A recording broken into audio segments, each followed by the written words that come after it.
السلام عليكم ورحمة الله وبركاته. ازيكم عاملين ايه؟ وحشتوني جدا جدا. النهارده هنعمل اكله كده في السريع. تمام. الصراحه كان نفسي فيها قوي، يعني لو اقول لكم بقالي شهور ما اكلتهاش مش هتصدقوني، فعلا بقالي كتير جدا جدا ما اكلتهاش، شهور يعني، ونفسي فيها قوي، وانا ما بحبهاش من بره، يعني ما اروحش ابدا اكلها في مطعم. ايه بقى الاكله اللي هنعملها دي؟ هنعمل كشري مصري. تمام. انا بحب بتاع البيت، ما بحبش بتاع الشارع خالص، مع ان طبعا يعني اسهل ان احنا نجيبه من الشارع وكده او من مطعم. انا قصدي يعني الشارع يعني مطعم. بس انا الصراحه ما بحبهوش. تمام. يعني استحاله اروح اكل في مطعم كشري. حطوا بقى ايه، حوالي نص كوبايه زيت كده، حبه حلوين. ليه؟ عشان دوت هنعمل بيه بقيه الاكل كله، هتعرفوا ازاي دلوقتي.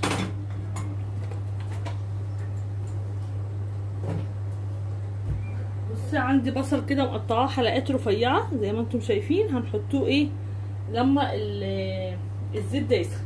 بصوا كده خلاص الزيت سخن معايا. قبل ما الزيت سخن كنت جبت العدس غسلته، اوكي، وايه حطيته في ميه يغلى، احط عليه حبه كمون وحبه ملح، وجبت ميه عشان المكرونه. يعني هنعمل الكشري ثواني. عمال ما البصله كمان تتحمر بقى هعمل ايه انا؟ هضرب طماطم في الخلاط لان الصلصه عندي خلصت. طبعا لو كان عندي كيس صلصه في الفريزر الموضوع كان هيبقى سهل جدا،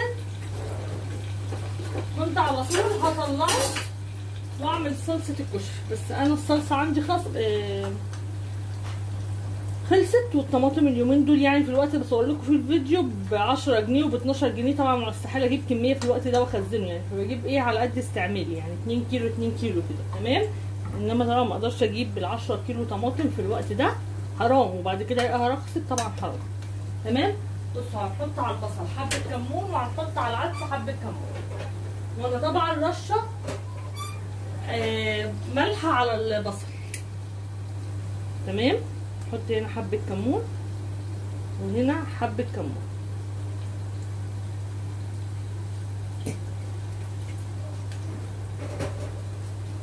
هضرب بقى في الخلاط وارجع لكم.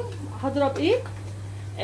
طماطم بفص توم كده، مش فص توم مفروم عندي في الفريزر اساسا، وقرن فلفل. انا بحب اضرب الطماطم لما بضربها في الخلاط كده تبقى نكهتها حلوه قوي. وارجع لكم تاني. بصوا كده البصل خلص معايا. طبعا انا عامله حبه، بصوا مخروش ازاي، سامعين خروشه؟ ولا نشا بقى ولا دي ولا الكلام ده، بس ما تطلعوش على مناجيل، لان طلعتيه على مناجيل هيطرى، لازم تطلعيه كده او في مصفى. تمام. طيب الزيت ده بقى هعمل فيه ايه؟ الزيت ده هقسمه على الرز والصلصه والمكرونه، يعني هحط حبه هنا الزيت اللي بنسلق فيه المكرونه. تمام. ودي صلصه اهي، ضربتها في الخلاط وصفيتها عادي في نفس الحله، لان قلت ايه كده كده الزيت مقدوح. هحط برضو ايه حبه زيت كده، زيت البصل ده احنا بنكتره عشان مش بنرميه، اوكي.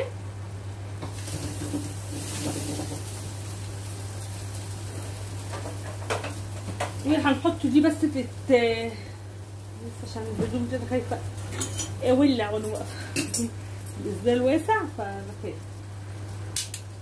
بصوا هنحط الصلصه هنا عشان هنا هنعمل ايه الرز.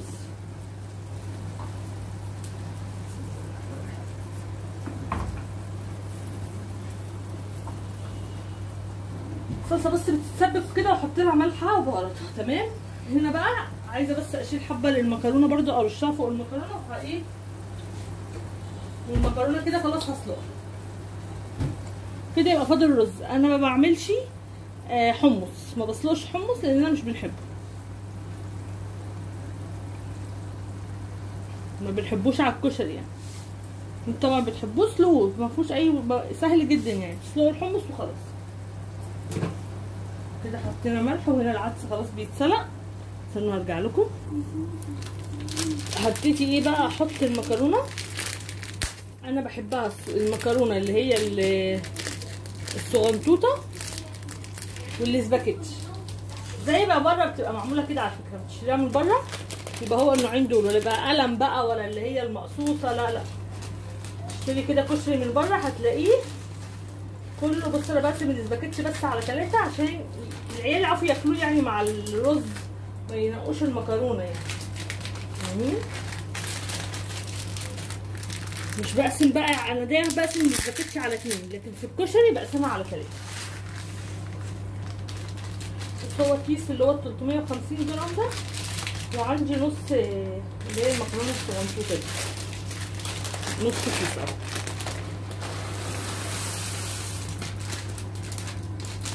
طبعا انت بتحبي انواع تانية حطي، بس انا بقول لكم دي لما بتروحي عند بتاع الكشري تاكلي كشري، هو ده النوعين اللي بيبقى حاططهم عشان بيكونوا زونطاطين كده، فاهمين؟ بس هنا بقى كان في زيت اللي هو بتاع البصل، وكان في حطيت حبه ملح بس كده. فكده فاضل لي ايه؟ الرز اللي بالشعريه اللي بنعمله، هعمله دلوقتي حالا. بس اغسل ايه حبه الحاجات اللي في الحوض. بصوا بقى، حطيت تاني بقى الزيت كده على النار، وادي المكرونه اهي برده بتتسلق تمام. وهنعمل بقى شعريه بالرز تمام. رز بالشعريه. الرز بالشعريه بتاعت الكشري كوبايه شعريه عليها نص كوبايه رز، حسب بقى الكميه اللي هتعمليها. انا عملت كوبايه شعريه عليها نص كوبايه رز. لو بكره اتبقى يعني عادي جدا احطه في الميكرويف بسخنه، ببقى كاني لسه عاملاه، مفيش مشكله يعني تمام. فتاني انا طبعا لما بكلمكم وبغسل المواعين بخلص يعني، ما بسيبش اي حاجه في الحوض خلاص. يبقى تاني طريقه الرز بالشعريه مش زي اي رز بنعملوه عادي، مثلا كوبايه شعريه عليها كوبايتين رز، لا العكس، كوبايه رز عليها كوبايتين شعريه، نص كوبايه رز عليها كوبايه شعريه. الشعريه تبقى اكتر، لازم في الكشري الشعريه تبقى اكتر عشان يبقى حلو تمام. ادي كوبايه الشعريه ونص كوبايه الرز ايه هغسلها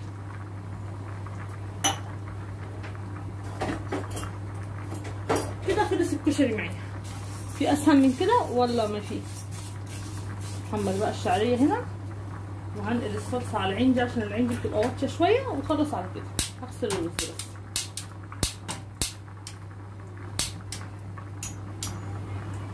اخلص وارجع لكم تاني. بصوا بقى، عقبال ما الشعريه تتحمر نبهر ايه الصلصه بتاعتنا. نحط مكعب ماجي،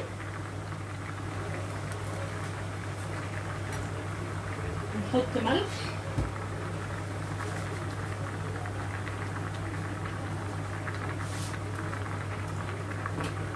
نحط فلفل اسمر،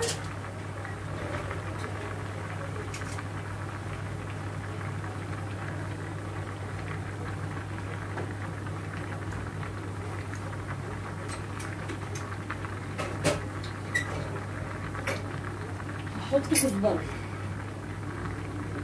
وطبعا الزيت كان فيه كمون، الكشري برضو بيحب الكمون خلي بالكم، فالزيت اساسا كان فيه كمون فمش هحط كمون.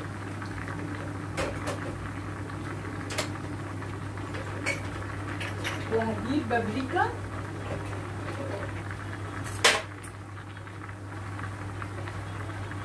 ومعلقه ايه بابريكا كده،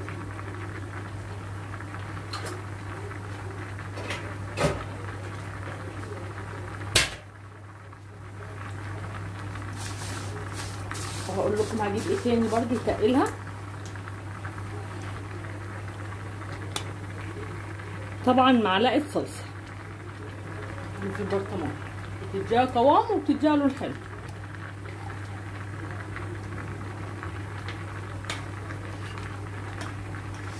انا بحب صلصه الكشري كده تبقى كتير، لان لسه هعمل دقه منها برضو. انا بحط التوم بقى في الخلاط، ما بعملش بقى تحمير التوم والكلام ده، لان انا كده كده لسه هعمل دقه. في الدقه برضو احط لها توم فرط عشان التوم ما يبقاش اوفر.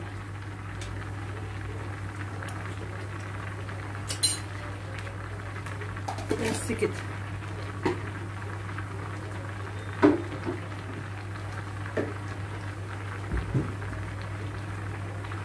وشايله بقى حبه زيت من هنا قبل ما احمر الشعريه. ليه حبه الزيت دول شايلاهم؟ عشان ابقى احطهم على المكرونه.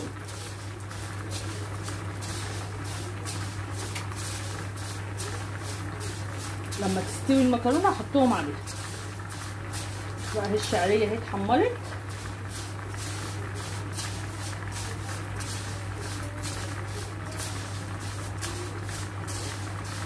بحب اديها لون غامق، ما بحبهاش فاتحه. وانزل عليها بنص كوبايه الرز.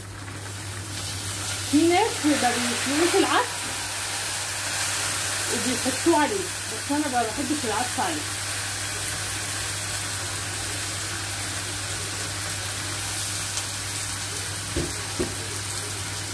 اقلب بقى ايه الرز مع الشعريه كده.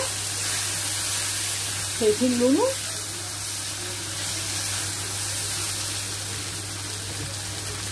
نحط ملح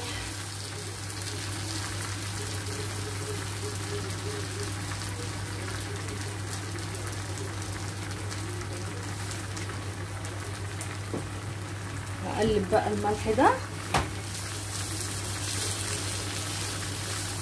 وانزل بالميه المغليه. ده رز الكشري، عايزين تحطوا عليه العدس حطوا، بس طبعا ما تسلقوهوش. كده خلاص سلقت العدس. انزل عليه ميه كده مغليه.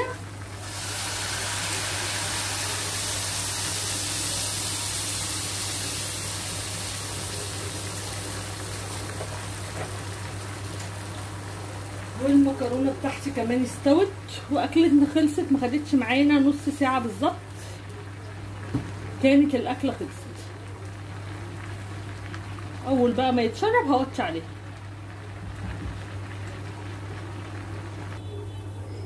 بصوا بقى طريقه الدقه. حته تومه مفرومه، انا بعملها كده ني في ني. عايزه تحمريها حمريها تمام. حبه خل، انا بعمل البيضه والحمرا مع بعض. برضو انت ما بتحبيش الحمرا والبيضه مع بعض ما تعملهاش، اعمل دي لوحدها ودي لوحدها. يعني انا بعمل، عارفين مش بقى عند بتاع الكشري شطه حمرا وشطه بيضه اللي هي خل وثوم وليمون، هي الاثنين كده مع بعض. انا بقى لا بعملهم مع بعض. بتبقى الشطه اللي هي صلصه بالشطه، وتانيه بتبقى ثوم وخل بس. لا احنا الثوم والخل استحاله ناكله كده بس. حط معلقه كمون،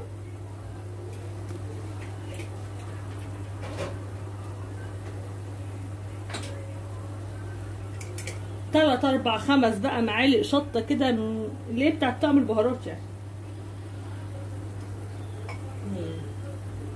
2 3 4 5 بقى عشان ايدي تبقى مشطشطه كده.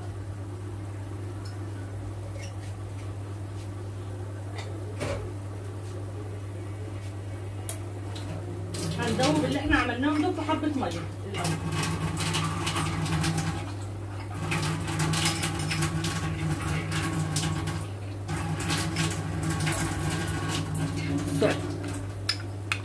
دوبت الثوم والخل والكمون والثوم والخل والكمون والشطه. كنت عايزه احط حاجه كمان، ملح طبعا عشان اللي هتبقى عاجبه، عشان الميه اللي حطيتها.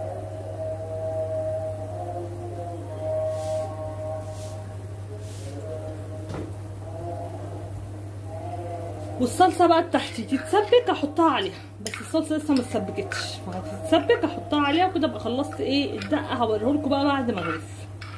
اهو شايفين. يبقى انا هنا حطيت ايه تاني؟ توم وخل، شطه كزبره كمون، ودوبتهم بحبه ميه وبنزل عليهم بالصلصه بعد ما تتسبك. هي دي طريقه الدقه بتاعتي، وطبعا الشطه بس كده. عشان ارجع لكم بقى ان شاء الله بعد ما اغرف خالص، هبقى اوريكم ايه شكل الطبق كده في الاخر.